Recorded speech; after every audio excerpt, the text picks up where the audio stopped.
মা তুমি আমার কাছে এত পরিমাণে প্রিয় আমার, আসমান থেকে যদি একটা তারা আনতে বলো ওই তারাটাও পর্যন্ত আমি মা তোমার জন্য এনে দিতে পারি।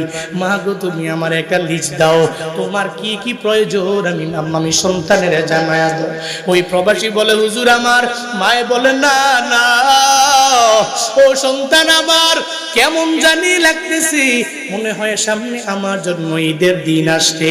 আমার সন্তানটারে আমি 4 বছর হয়ে গেল দেখলাম না, তারই জাদু মাখা চেহারা আমার মানিকের চেহারাটা আমি দেখতে পারি নাই। আমি তারে যতক্ষণ পর্যন্ত না দেখতে পারবো আমি মায়ের মনটা ঠান্ডা হবে না।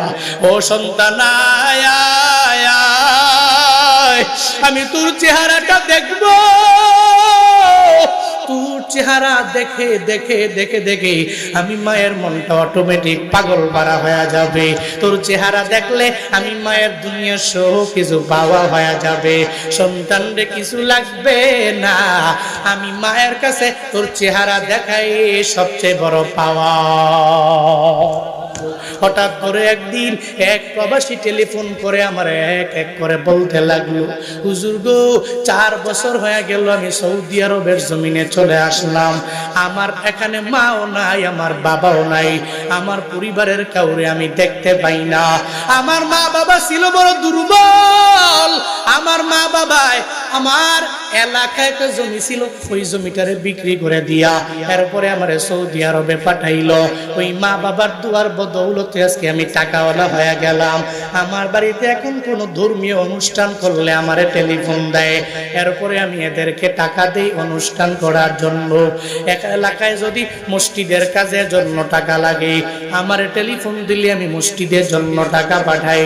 এলাকার কোনো মাদ্রাসা, এই মাদ্রাসার জন্য টাকার যখন প্রয়োজন হয়ে যায় আমারে টেলিফোন দিলে আমি পাঠাইতে দেরি করি না। আমি 4 বছর হয়ে গেছে সৌদি আরবে, আমি মা বাবার দোয়ার বদৌলতে বড় টাকাওয়ালা হয়ে গেলাম। আমি আগে ঠিক মতো খাইতেও পারতাম না, আমি আগে ঠিক মতো চলতেও পারতাম না। আল্লাহ পাক আমার মা বাবার দোয়ার বদৌলতে বড় দামি বানায় দিল। হঠাৎ করে আমার মায়ের কথা মনে পড়ে যায়, আমার বাবার কথা যখন আমার মনে পড়ে গেল আমি আর নিজেকে ধরে রাখতে পারলাম না। সঙ্গে সঙ্গে আমি ভিসার মালিকরে জানিয়ে দিলাম, টিকিট যারা কাটে এই আমার জন্য বাংলাদেশের জন্য একটা টিকিট করে ফেলো, আপ ডাউন টিকিট করো, আমি আমার মায়ের দেখার জন্য চলে যাব, আমার বাবারে দেখার জন্য আমি চলে যাব। ওই প্রবাসী বলে হুজুর এরপরে টিকিট করার পরে আমি আমার বউরে জানাইলাম, আমি আমার স্ত্রীকে বললাম, স্ত্রী তোমার টেলিফোনটা তুমি আমার বাবার হাতের মধ্যে দাও। আমার বাবার কাছে যখন মোবাইলটা যখন হাতের মধ্যে দেওয়া হলো আমি আমার বাবাকে জিজ্ঞাসা করলাম, বাবা অন্যের বাড়িতে জীবনে তো অনেক পরিমাণে কাজ করলেন, এত পরিমাণে পরিশ্রম করেছেন, আজকে আপনার সন্তান বড় দামি হয়ে গেছে, আপনার সন্তান টেলিফোন দিয়েছে, বাবা গো আপনার মন চায় কি খাইতে আমারে বলেন, আমি আপনার জন্য যা মন চায় সব আমি বিদেশের জমিন থেকে নিয়ে আসব। বাবার কাছে এটা বলার পরে বাবা সঙ্গে সঙ্গে সন্তানটারে জানায়া দেয়, সন্তান রে আমার কিছু লাগবে না, তোর মায়ের জন্য তুই আন, অসুবিধা হবে না, তোর বউয়ের জন্য তুই আনবি, কোনো অসুবিধা নাই, তোর সন্তানের জন্য আনবি, আমি বাবার জন্য কিচ্ছু আনা লাগবে না, তুই যখন আসবি আমি তোর চেহারাটা দেখলি আমি বাবার জন্য সব পাওয়া হয়ে যাবে। সঙ্গে সঙ্গে ওই লোকটা বলে, হুজুর এরপরে আমি আমার বাবারে বললাম, বাবারে তোমার মোবাইলটা তুমি কষ্ট করে তোমার নাতির হাতে দাও। আমার ছেলের কাছে যখন দেওয়া হলো ছেলেকে জিজ্ঞাসা করলাম, তোমার বাবায় 4 বছর বিদেশ করে তোমার কাছে চলে আসবে, তোমার জন্য কি কি আনা লাগবে আমায় বলে দাও।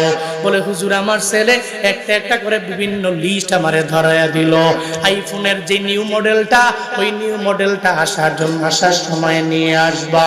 শুধু তাই না হুজুর, আমার ছেলে আমার বড় একটা লিস্ট হোয়াটসঅ্যাপে পাঠায়া দিল। এরপরে আমি আমার বউয়ের কাছে যখন জিজ্ঞাসা করলাম, স্ত্রী রে কতগুলা কি লাগবে তুমি আমারে জানায়া দাও, সঙ্গে সঙ্গে আমার স্ত্রীও আমারে একটা বড় লিস্ট আমার জন্য ধরায়া দিল। আমার বউ বলে এটা লাগবে, ওটা লাগবে, ওটা লাগবে।